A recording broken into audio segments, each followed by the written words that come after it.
Thank you, Mr. Speaker. I appreciate that. I appreciate all of y'all being here and focusing on what this means for us. We are very fortunate that President Trump found a way to pay our troops this Wednesday on their payday. For those of you who aren't aware, this country has never, for the last 148 years, because of congressional inaction, failed to pay the troops on time. 1877 was the last time.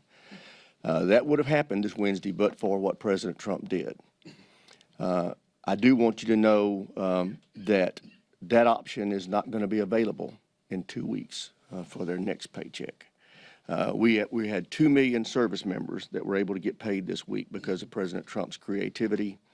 And these are families that are serving around the world, many of them in very unfavorable conditions, making huge sacrifices for our freedom and safety. And most of them live paycheck to paycheck. Most of them have less than $3,000 in savings, and 1 in 5 of them only have one source of income. So this is very real for these folks.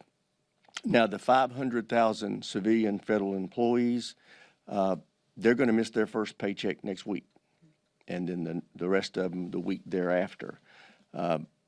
This is going to get really painful for a lot of civilian employees. Obviously, I think about the DOD civilian employees, but throughout the federal workforce, people will start missing their first paycheck next week and the week after, and it is solely at the feet of Chuck Schumer and the Democrats in the Senate. This body has passed a funding bill that just continued the Biden budget for a few weeks while we negotiated, and it's the Democrats who have decided to shut this government down.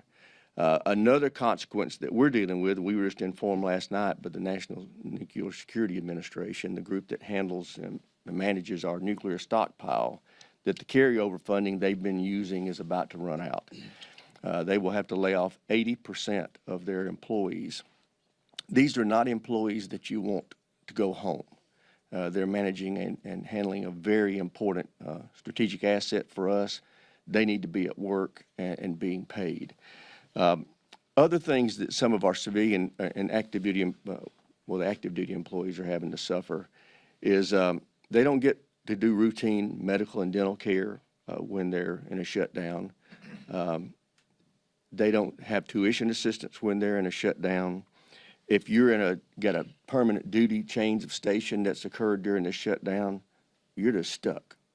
Your apartment may already be closed. You may be your furniture on a truck going somewhere, and you're just stuck in limbo. All these things are real life problems for people that are being imposed on them by the Democrats.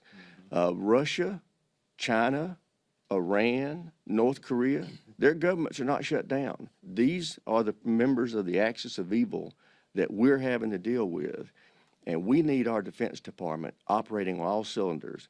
Y'all know we've recently passed the reconciliation bill. We're in the middle of contract negotiations for nuclear submarines, for destroyers, for aircraft carriers. All that had to stop because of this. We have personnel that are supposed to be analyzing our intelligence gathering. They're gone home. They've gone home. They can't do their jobs. This has very real national security implications that Chuck Schumer has imposed on this country, and it needs to end. It needs to end, especially now before people start missing paychecks. And with that, I'll yield to the leadership.